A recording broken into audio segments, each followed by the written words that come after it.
Certa vez eu viajei com alguns amigos enquanto solteiro. A gente foi para um parque lá em Fortaleza chamado Beach Park. E aí existe um brinquedo chamado Insano. E o troço é insano mesmo. E aí eu subi pela primeira vez. São 41 metros, cerca de 14 andares. Então você vai subindo. Quando você chega no último andar, e aí tá na fila, né? A gente está conversando, não dá para olhar para baixo, tranquilo. Aí quando chegou a vez, o rapaz estava lá, falou assim: pode ir. Aí eu travei e pensei comigo: por que eu estou aqui? O que eu estou fazendo aqui?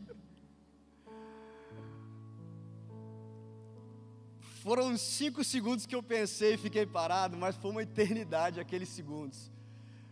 Mas olha, foi uma experiência incrível que depois eu pude ter e quis voltar, e fui, eu acho que umas 4 ou 5 vezes, aí pedia para filmar, para registrar aquele momento. Mas quantas vezes a gente não se sente assim: o que eu estou fazendo aqui? Por que eu estou aqui? Quem me colocou nessa situação? Nós estamos em 40 dias de propósitos, lendo um livro falando sobre propósitos que você encontra lá no Renault Store. E às quartas-feiras, à noite da vitória, nós temos procurado responder essa pergunta: por que eu estou aqui na terra? E eu quero fazer essa pergunta para você novamente: por que você está aqui? E hoje eu vou falar sobre: você foi criado para ser eterno. Você foi criado para ser eterno. Feche os seus olhos por alguns segundos, por favor. Pai, no nome de Jesus, que a Tua palavra nos traga entendimento e revelação, que o Espírito Santo flua em nosso meio, que o Senhor faça da maneira que o Senhor quer, que grandes coisas aconteçam. No nome de Jesus eu oro, amém, amém. Por que eu estou aqui? Você foi criado para ser eterno. E eu quero convidar você para abrir a sua Bíblia em Eclesiastes capítulo 3, verso 11. Eclesiastes capítulo 3, verso 11. E também em Hebreus capítulo 13, verso 14. Se você já puder deixar marcado lá em Hebreus capítulo 13, verso 14, nós vamos ler na sequência. Mas primeiro nós vamos ler Eclesiastes capítulo 3, verso 1. Diz assim: Ele fez tudo apropriado ao seu tempo. Ele fez tudo apropriado ao seu tempo. Também pôs no coração do homem o anseio pela eternidade. Hebreus capítulo 13, verso 14. O autor diz assim: pois não temos aqui nenhuma cidade permanente, mas buscamos a que há de vir. Esses dois versos nos dão o entendimento, nos levam a pensar que existe em todo ser humano o anseio pela eternidade. Abraham Lincoln, um grande estadista americano, diz: Deus certamente não criou um ser como o homem para existir em apenas um dia. O homem foi feito para a imortalidade. Tenha certeza que esta vida não é tudo o que existe, não é tudo o que há. Há mais do que essa vida terrena. A vida terrena, ou essa vida que a gente passa aqui na terra, é apenas um ensaio, é apenas uma pré-escola, é uma grande produção para o que ainda está por vir. É como um vestibular que você presta para você entrar na faculdade. Esse tempo que nós estamos vivendo aqui é uma preparação, é uma pré-escola para aquilo que está por vir. A gente aproximadamente, ou melhor, a gente pode viver no máximo uns 100 anos, mas vai ficar muito mais tempo na eternidade. E eu faço essa pergunta para você: você acredita na imortalidade? Você já parou para pensar nisso? Você já foi questionado sobre isso? Você sabia que você vai viver muito mais tempo na eternidade do que aqui?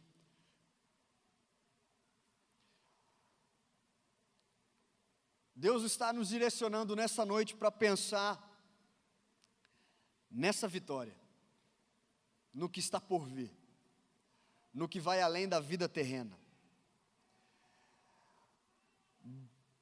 Desde os tempos antigos, os antigos egípcios, os maias, os incas, os orientais, todos os povos já buscavam respostas para a imortalidade, para a eternidade.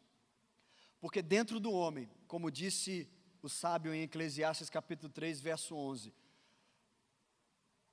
no coração do homem há o anseio pela eternidade. Dentro de mim e de você há esse anseio pela eternidade. Por isso, nós não nos conformamos com a morte. Por isso que nós achamos a morte um tanto quanto injusta. Por isso que a morte dói tanto para a gente. Por isso que nós nos sentimos frágeis e pequenos, inconformado ou não confortável diante da morte. Porque nós não fomos feitos para morrer. Agora, o fato mais real que nós temos é, um dia, o nosso coração vai parar de bater. Um dia o meu coração vai parar de bater aqui na terra.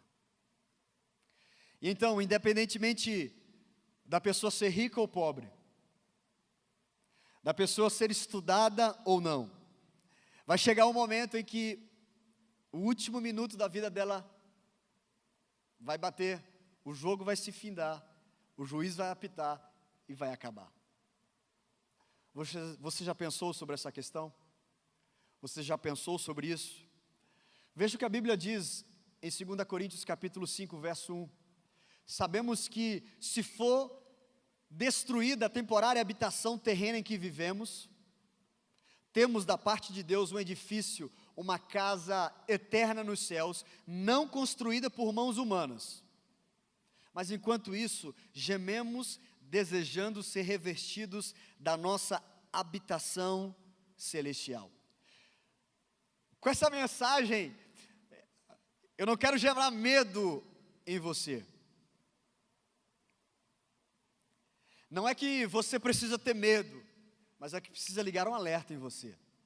A sua vida não se resume a somente o que você está vivendo aqui na terra. A minha vida não se resume somente a isso. Enquanto a vida oferece várias oportunidades, vários direcionamentos, a vida eterna só oferece dois caminhos: o céu ou o inferno. Enquanto aqui na terra você pode escolher qual localidade você vai morar, qual curso você vai fazer, qual pessoa você se relaciona, qual igreja você vai congregar, enfim, tantas oportunidades, tantos locais em relação à eternidade. Há só dois caminhos: ou você vai para o céu, ou você vai para o inferno. Um grande escritor cristão diz: existem dois tipos de pessoas na terra. Aqueles que dizem a Deus: seja feita a tua vontade, e aquelas que Deus diz assim: faça do seu jeito.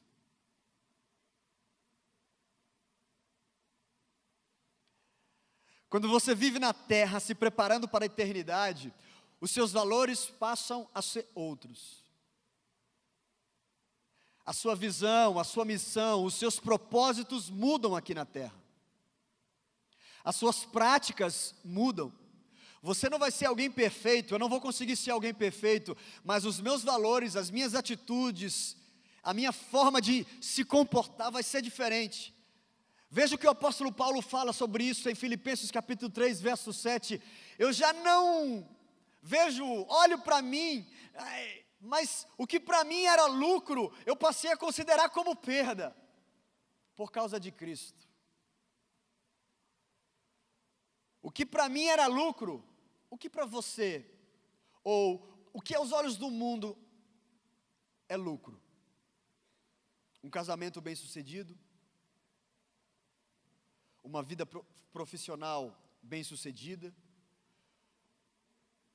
uma empresa bem-sucedida, um trabalho, um emprego, concurso público, descendentes, inteligência, comportamentos. O que para o mundo, para Paulo ele disse, o que para mim, o título que eu tenho de cidadão, o conhecimento que eu tenho, a família que eu venho, a posse que eu tenho por ter herdado dos meus pais, tudo o que eu considerava como lucro, eu considero como perda por causa de Cristo. Porque tudo o que fazemos aqui ecoa na eternidade. Tudo o que fazemos aqui ecoa na eternidade. O que está matando as pessoas no nosso tempo é porque nós nos preocupamos demais com o momentâneo, com o imediato. Nós queremos tudo a curto prazo. Nós não gostamos de planejar, nós não gostamos de esperar, nós não gostamos de passar por um processo. Nós queremos respostas, nós queremos resultados a curto prazo. Seja em trabalhos, em empresas, seja relacionais, em todas as áreas. E aí nós transferimos para Deus. Nós queremos respostas divinas e as bênçãos instantâneas. É aqui, agora. É claro que o milagre pode ser instantâneo. Agora, é claro que o novo nascimento acontece naquele momento, mas nem tudo acontece em curto prazo. As pessoas vivem querendo tirar o maior proveito da vida no menor tempo possível. Por isso topam tudo e aceitam tudo sem pensar nas consequências. E aí eu volto a perguntar, o que é a eternidade? Eu sei que nós não temos uma palavra ou uma resposta simples, mas o que significa eternidade? Como que nós podemos prever que a eternidade, que lá no céu, vai ser muito melhor do que aqui? Eu só quero deixar para você um texto que muitas vezes a gente usa e não pensa por esse lado da eternidade. 1 Coríntios capítulo 2, verso 9, olho nenhum viu, ouvido nenhum ouviu, mente nenhuma imaginou o que Deus preparou para aqueles que o amam. Por isso que é tão difícil para nós definirmos o que é a eternidade com Deus. Mas sendo a vida eterna uma realidade, como eu posso me preparar para desfrutá-la em segurança? Como eu posso me preparar para desfrutar de uma vida eterna? Primeiro lugar, creia em Jesus de forma pessoal. Creia em Jesus de forma pessoal. O Evangelho de João capítulo 14, verso 1 diz assim, creiam em Deus, mas Jesus diz, creia também em mim. Creia em Deus, mas creia em mim. Na casa do meu Pai há muitos aposentos, há muitas moradas. Veja que declaração extraordinária de Jesus. Não creia no santo, não creia na santa, não creia naquilo ou naquilo. Creia em Deus, mas creia também em mim, Jesus Cristo. Porque Jesus, Ele é a resposta da nossa vida eterna. E Ele continua dizendo em 1 João capítulo 5, verso 5, quem é que vence o mundo? Somente aquele que crê que Jesus é o Filho de Deus. Este é aquele que veio por meio da água e sangue, Jesus Cristo. Não somente por água. Não somente por água, mas por água e sangue. E o Espírito é quem dá testemunho, porque o Espírito é a verdade. Segundo, creia na eternidade das promessas de Deus. Mateus capítulo 24, 35 diz, os céus e a terra passarão. Os céus e a terra passarão, mas as minhas palavras jamais passarão. São mais de 20.000 promessas divinas de Deus para você. Creia, tome posse do que a palavra de Deus diz para você. Essas palavras de Deus, essas palavras que estão nesse livro, jamais passarão. 2 Coríntios capítulo 1, verso 20, pois quantas forem as promessas feitas por Deus, tantas tem em Cristo sim, por isso, por meio dele, o amém, é pronunciado por nós para a glória de Deus. Creia em Jesus de forma pessoal, creia nas promessas de Deus, creia na herança de Jesus sobre a sua vida. Creia na herança de Jesus sobre a sua vida. Mateus capítulo 25, 34 diz assim, então o rei dirá aos que estiverem à sua direita, benditos de meu Pai, recebam como herança o reino que lhes foi preparado desde a criação do mundo. Creia que um dia você vai receber a herança do reino.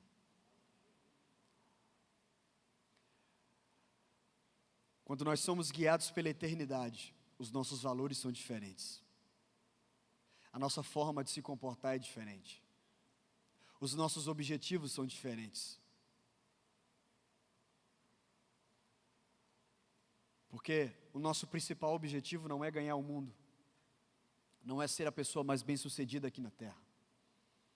O nosso principal objetivo é ouvir: bendito do meu Pai, receba como herança o reino que lhe foi preparado desde a criação do mundo. Jesus tem o melhor para você, fique firme nele. Quarto, creia em seu novo nascimento. Creia em seu novo nascimento.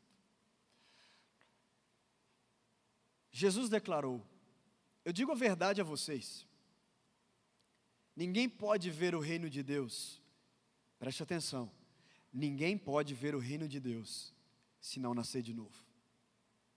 Perguntou então Nicodemos: como alguém pode nascer sendo velho?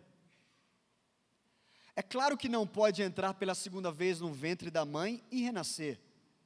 Respondeu Jesus a Nicodemos: vou dizer a verdade para você, Nicodemos, ninguém pode entrar no reino de Deus se não nascer da água e do Espírito.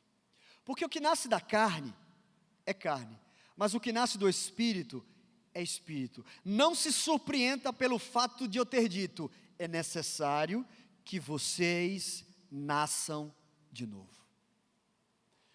Mas o que Jesus chama de novo nascimento? O novo nascimento não é uma reencarnação.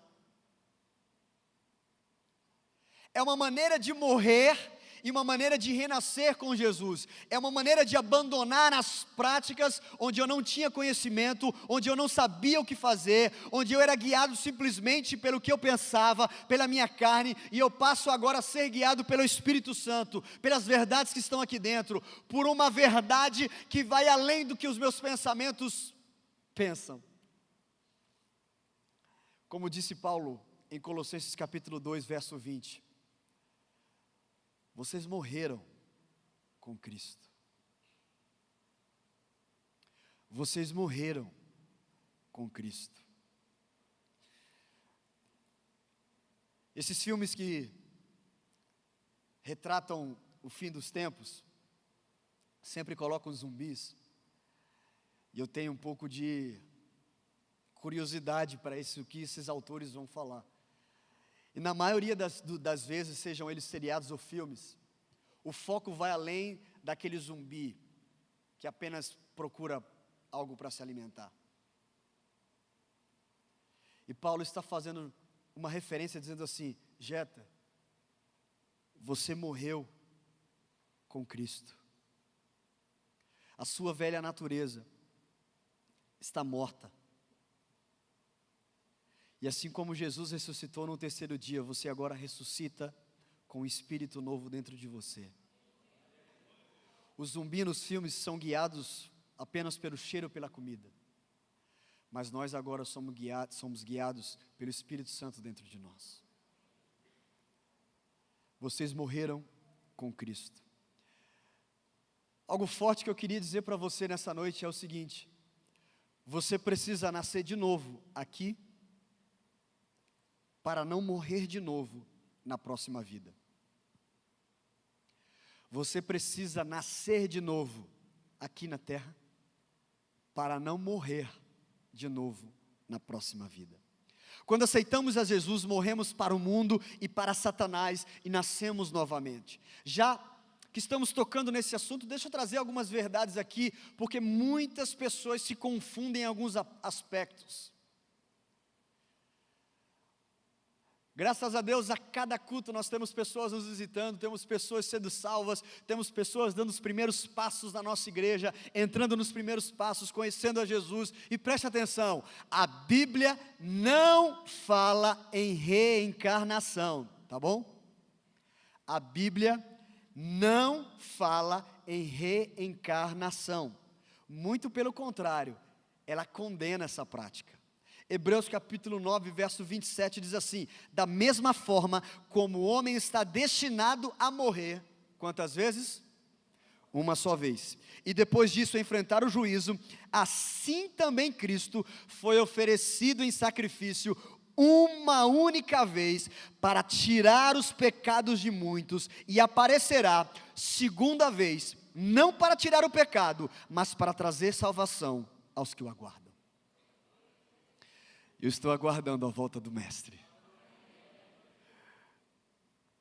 Reencarnação não é um termo bíblico, pelo contrário, é um termo pagão, usado pelos que seguem religiões orientais e filosofias humanas. A Bíblia fala de encarnação, porque foi isso que Jesus fez. Ele se fez carne para nos salvar. Veja o que diz João capítulo 1, verso 14. Aquele que é a palavra tornou-se carne e viveu entre nós. Vimos a sua glória, glória como do unigênito vindo do Pai, cheio de graça e de verdade. Esse é o mistério pelo qual Deus se fez homem. Jesus encarnou em forma humana para salvar você, para salvar a sua casa, para salvar a sua vida, para salvar a sua família, para salvar a humanidade. Jesus é o homem encarnado que veio para nos salvar. E essa é a mensagem que a nossa igreja prega, o Jesus encarnado. E a Bíblia fala de ressurreição. A Bíblia não fala de reencarnação, ela fala de encarnação. A palavra se tornou carne, mas ela também fala de ressurreição. Porque em João capítulo 11, verso 25, Jesus diz: eu sou a ressurreição e a vida. Aquele que crê em mim, ainda que morra, viverá. Ainda que morra, viverá. Sabe quando alguém pergunta para você, me explica, Deus.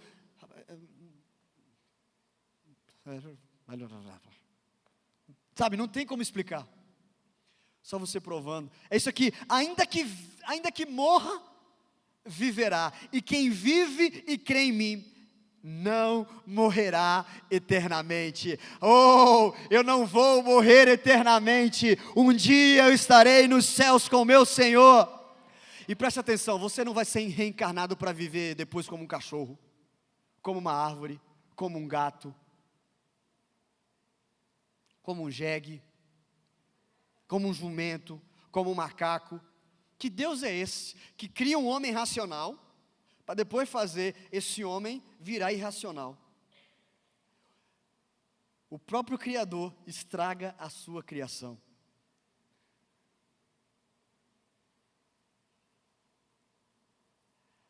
A ressurreição é o ponto central da nossa doutrina da salvação.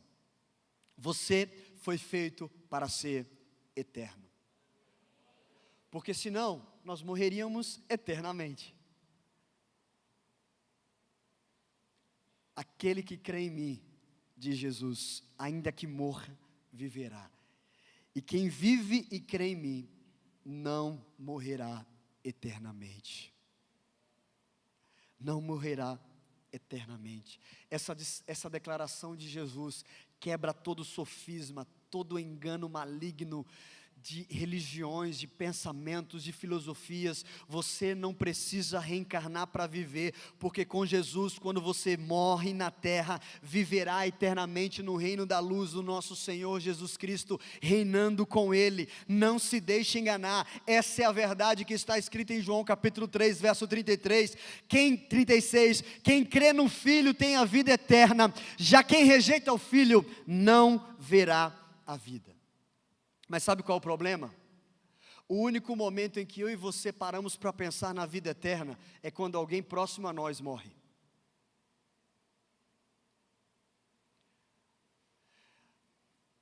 E eu não preciso fazer uma estatística para saber isso, a própria Bíblia diz. Quer ver só? Eclesiastes capítulo 7, verso 2. É melhor ir a uma casa onde há luto do que a uma casa onde é festa, pois a morte é o destino de todos. Os vivos devem levar isso a sério. Por isso que a melhor hora para se pensar na eternidade é agora. Não é no dia que você está reflexivo. Não é no dia que você não tem o que fazer. A melhor hora para se pensar na eternidade é agora, enquanto estamos vivos. Porque depois,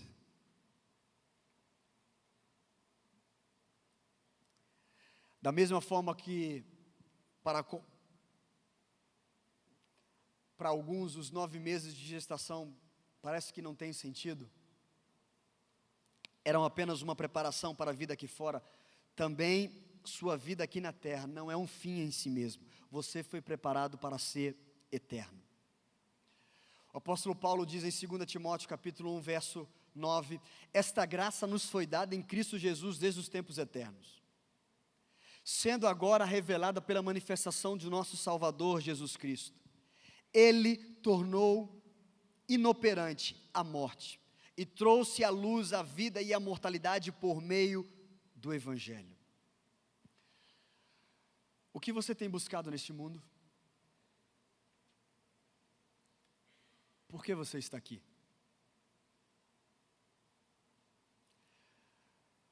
Nós não podemos viver apenas pensando na matéria, no terreno. Porque vivemos pela fé, ou por fé, não apenas pelo que vemos.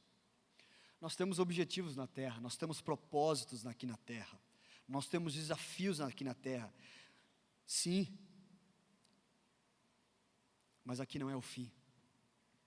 Assim como eu devo me preparar para viver a vida aqui na terra, eu devo me preparar para viver, ou como eu vou viver, ou com quem eu vou viver, ou aonde eu vou viver a minha vida eterna. Por isso, nunca se esqueça, a eternidade existe. Você foi feito por Deus para ser eterno. Você precisa fazer hoje uma escolha espiritual.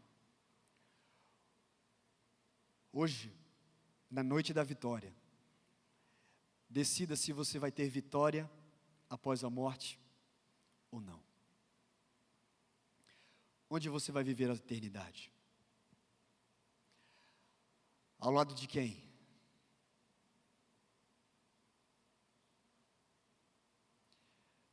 Onde você vai viver a eternidade? E ao lado de quem? Essas são as grandes perguntas de Deus para você nessa noite. E elas exigem uma resposta pessoal e intransferível. Você não pode responder por mim, eu não posso responder por você. O mundo vai passar, a minha vida vai passar, meu coração vai parar de bater. Assim também vai acontecer com você, mas o que você quer fazer hoje para garantir a sua vida quando esse tempo chegar?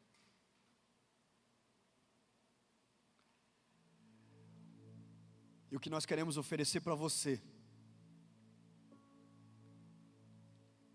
é o caminho, a verdade e a vida. Aquele que é a ressurreição e a vida. Aquele que diz, aquele que crê em mim, ainda que morra, viverá.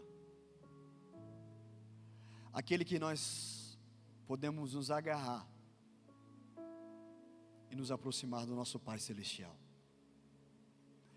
Se nós estávamos destituídos da filiação com o nosso Pai, com o nosso Deus, hoje nós temos um elo, nós temos uma ponte que chama-se Jesus Cristo. Não há outro caminho, não há outra forma, não há outro jeito. E é através dele que nós nascemos de novo. É através dele que uma chave é virada na nossa vida e nós abandonamos o velho homem para viver uma nova vida.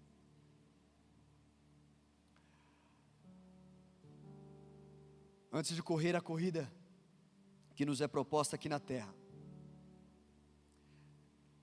decida onde você vai viver na eternidade.